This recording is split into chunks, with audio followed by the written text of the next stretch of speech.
At the helm of the investigation is Harford County Sheriff Jeffrey Gahler. And while the news of the arrest certainly counts as a win for law enforcement, Sheriff Gahler, I'm sure you're in no mood to celebrate. You join us live now. You've had his DNA for months. You had an image caught on a security camera in Los Angeles. How did you finally link the DNA to Martinez Hernandez? Well, that was all done, and then at our press conference, our partner, the Federal Bureau of Investigation Special Agent in charge of the Baltimore office, explained all the DNA stuff. And I say, I've been in this field 40 years. A lot of it's passed me by. He explained how that narrowed down the pool and allowed us to come up with eventually all the way down to one person and put a name with the person out of the video, with the composite that we had. We've been able to match that DNA against evidence in the case, and that's what secured us the arrest warrant. Once we had the suspect name, we were able to secure the arrest warrant, and again met with Rachel's family. And within 5 hours of having the arrest warrant, using technology, we were able to track him through the internet devices and stuff that we believed he was in possession of, right out of billions of people on this planet, right to a bar stool in Tulsa, Oklahoma.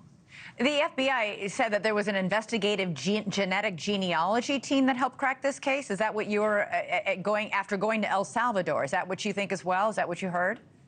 Yes, and he explained it. And again, it's outside of my realm of expertise by a long way. I can tell you, without their assistance, without the assistance of our friends at the state police and their crime lab, the DNA evidence in this case, and science and electronic allowed us to go amongst all the suspects and all the people in the world and pull out this one suspect and positively link him as the murderer of Rachel Morin. It's incredible, actually. When did you learn that he had fled El Salvador after allegedly murdering a young woman there? Well, once we had his name, investigators who've worked this case so diligently over the past 10 months, once we had his name, the investigators were able to start doing a lot more detailed research on where he was, where he had been, and that's where we learned of the red notice and the accusations that he killed a woman in similar style, similar MO to what happened in Rachel's case before fleeing and crossing our border.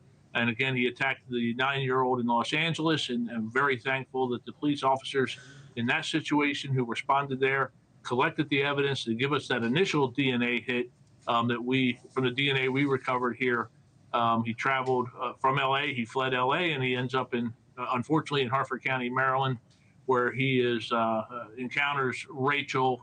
How that took place is, we're not 100% sure. Hopefully, maybe he'll talk. We'll see over a given time. But he, as you reported, he has waived extradition, so he'll be back here to answer for these charges sooner rather than later. I'm curious, he allegedly murdered a woman in January in El Salvador, came to the United States in February. In March, he attacks this 9-year-old and her mother in Los Angeles.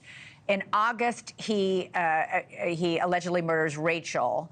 And then we have 10 months where he doesn't do anything that you've been able to at least link to him. Do you really think he went off the grid and did nothing illegal for all those months, or do you think there could be other victims out there?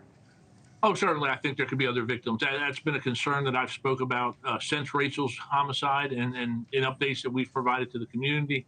That has been my fear, the fear of our men and women here, the investigators, that, he, even without knowing about the El Salvador case, that somebody capable of such a brutal act would do it again.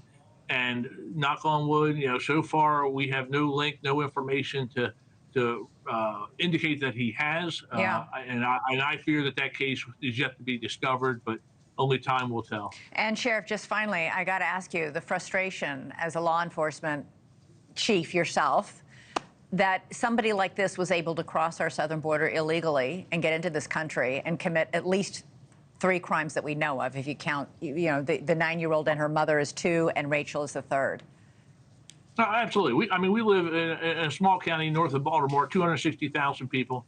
This is in 2022. There was a murder by an MS-13 member, also from El Salvador, also in this country illegally, who murdered one of the a woman here in Harford County. This is the second one in 2 years, happened to be both from El Salvador, both with gang ties, who have taken a life. we need to address. And those stories are happening all across this country. We're not unique. These stories are happening, whether you hear about them from your police chief or sheriff or mayor or governor. These cases are happening every single day. And we have a duty, and Congress has a duty, and as does the president, to protect our citizens and do a better job, come up with some immigration policy that works. Thanks so much for watching. Go to joinnn.com to find NewsNation on your television provider. And don't forget to click the red subscribe button below to get more of NewsNation's fact-driven, unbiased coverage.